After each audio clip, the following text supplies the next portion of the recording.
तो सैमसांग लॉन्च করতে না একদম নিউ লঞ্চিং প্রোডাক্ট A35 তো আনবক্সিং করতে করতে স্যারের কাছ থেকে ফিডব্যাক জেনে নেওয়া যাক আর এই বক্সের মধ্যে কি কি জিনিস রয়েছে সেটা একটু দেখে নিই আনবক্সিং করো তো কেমন লাগছে তোমার একটু বলো আজকেই নতুন লঞ্চ করলো আর তোমার হাতে একদম ফোনটা অনেক ভালো লেগেছে এটা নতুন লঞ্চ হয়েছে স্যামসাং মোবাইল থেকে নিয়েছি আমি ভালো লেগেছে তুমি ক্যাশে না ফিনান্সে পারচেজ করেছো ফাইন্যান্সে তোমার নম্বর টিএমআই তে করে পেয়েছো তো হ্যাঁ একবার লুকিংটা দেখিয়ে দাও অলরেডি আনবক্সিং হয়ে গেছে তো ফার্স্ট লুকটা একবার সরাসরি শেয়ার করে দাও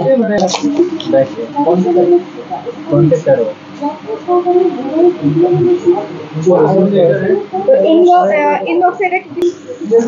তো অলরেডি আনবক্সিং হয়ে গেছে তো এর সঙ্গে কি কি পাচ্ছি আমরা দেখে নিই ফোনটার লুকিংটা দেখতেই পাচ্ছ অসাধারণ গর্জিয়াস একটা লুক দিয়ে পেয়ে গেছো ফোনটা করেছে এর সঙ্গে কিন্তু 2 ডিজিটার রয়েছে এছাড়াও কিন্তু আমাদেরকে স্যামসাং দিয়েছে একটা C2C কেবল যা আমার ফোনটাকে একদম ফাস্ট চার্জিং করে দেবে